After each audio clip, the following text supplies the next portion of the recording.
ஒரு விஷயம், பெரியவாளுடைய உபதேசங்கள் மாத்திரம்தான் நமக்கு பாடங்கிறது இல்லை. அவ எந்த மாதிரி நடந்து கொண்டாள் அப்படிங்கிறது தெரிந்து கொள்வதும் ஒரு பாடம்தான் அப்படிங்கிறத சொன்னார். அது உண்மையில அப்படிதான் சாஸ்திரம் சொல்லியிருக்கு. வாஸ்தவம். இந்த தைத்திரிய உபனிஷத்துல அந்த வேதபருச்சாச்சாரியோன் தேவாசிர மனுஷாஸ்திங்கிற அந்த அனுவாக்கம் சொன்னா பல்வேதம் சொல்றச்சு, அந்த அனுவாக்கத்துல என்ன வருதுன்னு சொன்னா, கடைசியில பாடம் சொல்லி கொடுத்த அந்த ஆச்சாரியனாக இருக்கிறவன் சிஷ்யர்களுக்கு என்ன சொல்லி கொடுக்குறான்னா, அவன் ஏற்கனவே பாடம் சொல்லி கொடுத்துருக்கான், எப்படி இருக்கணும் எல்லாம் சொல்லி கொடுத்ததுக்கு அப்புறம் யான் யஸ்மாகம் சுச்சரித்தானி தானித்வயோ பாஸ்யானி நோ இதராணி. சிஷ்யர்களுக்கெல்லாம் அந்தேவாசி அப்படின்னு ஒரு பேர். அந்தேவாசிங்கிற பதத்துக்கு அர்த்தம் என்ன அப்படின்னு கேட்டா, கூடவே இருக்கிறவன் அர்த்தம், பக்கத்துல கூடவே இருக்கிறவன். சிஷ்யன் ஆச்சாரியனுக்கு பக்கத்துல கூடவே இருக்கிறதுங்கிறது நமக்கு பிராச்சீனமான ஒரு சம்பிரதாயம். அதனால அந்த சிஷ்யனுக்கு வரக்கூடிய லாபம் என்ன அப்படின்னு கேட்டால், பாடமாக கத்துக்க வேண்டிய விஷயத்தை அவன் கத்துக்கிறான், அது ஒண்ணு கிடைக்கவே கிடைக்கிறது. பல விஷயங்களை பெரியவா அந்த விஷயத்துல எப்படி நடந்துக்கிறாங்கிறத பார்த்து கத்துக்கிறதுக்கு கூட அவனுக்கு ஒரு சந்தர்ப்பம் கிடைக்கிறது. அதனாலதான் அந்தேவாசி அப்படிங்கிற ஒரு பதம் விசேஷமாக சிஷ்யனுக்கு சொல்லப்படுறது. ஆச்சாரியாள்கிட்ட ஒரு பதத்தை நம்ம பிரயோகம் பண்றோம். இந்த ஆச்சாரியாங்கிற பதத்துக்கு ஒரு விளக்கம் கொடுக்கப்பட்டிருக்கு. அந்த விளக்கத்தை பார்த்தாலும் நமக்கு புரியும் யாரு ஆச்சாரியன் அப்படிங்கிறது. ஆச்சினோதிச்ச சாஸ்திரார்த்தம் ஆச்சாரே ஸ்தாபயத்யபி ஸ்வயம் ஆச்சரதே யஸ்மாத் தஸ்மாத் ஆச்சாரிய உச்சதே அப்படின்னு அந்த லட்சணம். சாஸ்திரார்த்தம், சாஸ்திரம் நமக்கு என்ன சொல்லிக் கொடுக்கிறது அப்படிங்கிறத முதல்ல நன்றாக புரிந்து கொள்கிறவன் ஆச்சினோதி சாஸ்திரார்த்தம், அவன் முதல்ல தெரிஞ்சவனா இருக்கணும். அதுக்கப்புறம் தன்னிடம் கத்துக்கிறதுக்கு வர சிஷ்யர்களை நீ இப்படி இருக்கணும் எப்படி இருக்கணும்னு சொல்லி கொடுத்து அந்த வழியில அவளை நிற்கும்படியாக செய்கிறவன் ஆச்சாரே ஸ்தாபயதி. நீ எப்படி வேணா எடுத்துக்கலாம், நான் பாடத்தை சொல்லிட்டு போறேன் அப்படிங்கிறது இல்லை. உனக்கு என்ன பாடம் சொல்லிக் கொடுக்கப்படுறதோ அந்த பாடத்துக்கு தகுந்தா போல நீ நடந்து கொள்ள வேண்டும் அப்படிங்கிறத ரொம்ப அழுத்தி சொல்லக்கூடியவனாக இருக்கணும். அதை நடைமுறைக்கு கொண்டு வரும் முறையாக இருக்கணும். அதுதான் ஆச்சாரே ஸ்தாபயத்திங்கிறது அர்த்தம். மற்றவர்களுக்கு பரம் பிரம்ம தஸ்மை ஸ்ரீ குரவே நமஹ. அபார கருணா சிந்தும் ஞானதம் சாந்த ரூபிணம் ஸ்ரீ சந்திரசேகர குரும் பிரணமாமி முதான்வகம். பக்தி ஆரோக்கிய சுகப்பிரதம் புத பாமர சேவியந்தம் ஸ்ரீ ஜெயேந்திரம் நமாம்யம்.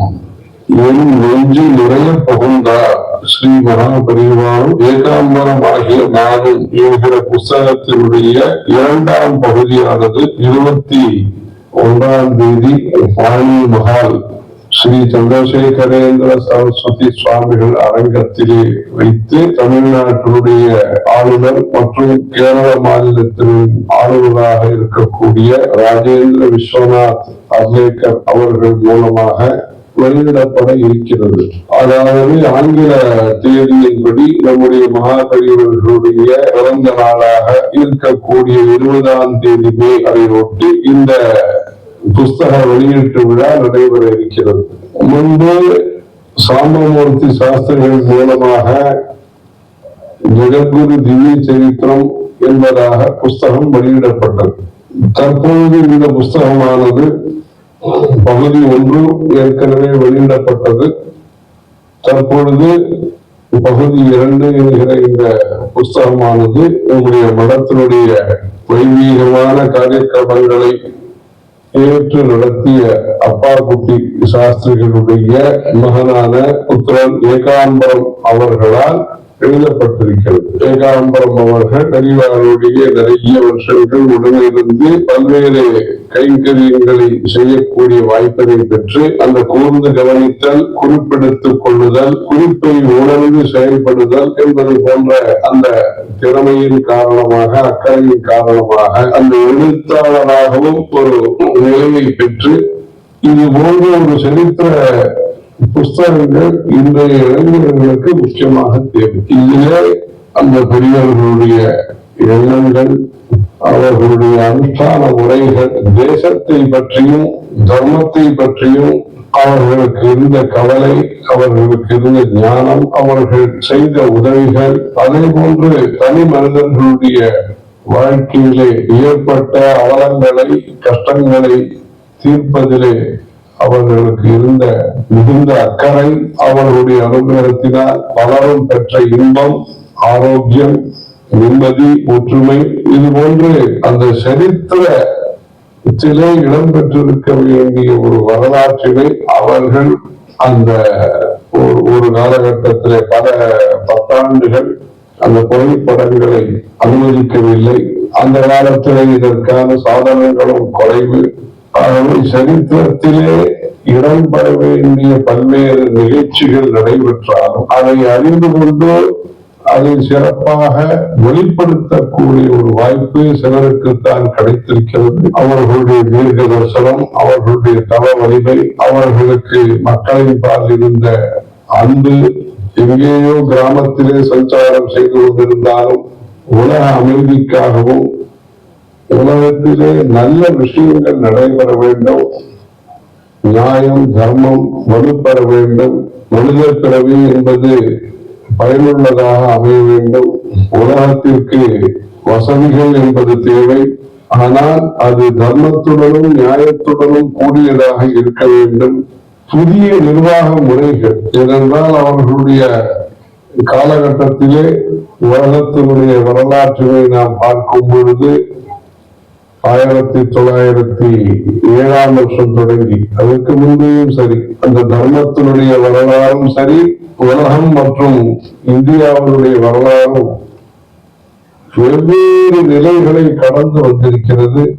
1917 உலகத்தில் ஏற்பட்ட மாறுதல், உலக போர், இந்திய சுதந்திரம், சட்டங்கள், அதற்கு முன்பாக சுதேசி சமஸ்தானங்கள், இப்படி லௌகீகமான வாழ்க்கை முறையிலே, நிர்வாக முறையிலே, தர்ம சிந்தனைகளிலே ஏற்பட்ட மாறுதல்களை எல்லாம் கடந்து உறுதியாக நிச்சயமாக நம்முடைய ஆர்ஷ சம்ஸ்கிருதி என்ன ஒரு தர்மம் இருக்கிறதோ, ஏஷ தர்ம சனாதனஹா என்கிற அனைத்து உயிரினங்களுக்கும் நன்மையை பிரார்த்தனை செய்யக்கூடிய சர்வேஜனா சுகினோ பவந்து என்கிற அந்த வாழ்க்கை முறை, லைஃப் ஸ்டைல் என்று நாம் இதை இன்றைக்கு லௌகீகமாக குறிப்பிடுகிறோமோ, அந்த புனிதமான அர்த்தமுள்ள பரோபகாரத்தை செய்யக்கூடிய, நிந்தையை வெறுக்கக்கூடிய சிந்தனையை அனைவரையும் அன்பின் மூலமாகவும் கௌரவமான அணுகுமுறையின் மூலமாகவும் பரஸ்பர உதவி செய்ய வேண்டும் என்கிற தயையின் காரணமாகவும் அந்த தர்மத்தினுடைய சாரத்தை எண்ணங்களை, உபன்யாசங்களை சொல்வதன் மூலமாகவும் செயல்படுத்துவதன் மூலமாகவும் நல்ல சமுதாயத்தை, ஒரு நல்ல ஒரு சத்சங்கத்தை ஏற்படுத்துவதன் மூலமாகவும் அந்த பகவத்கீதையினுடைய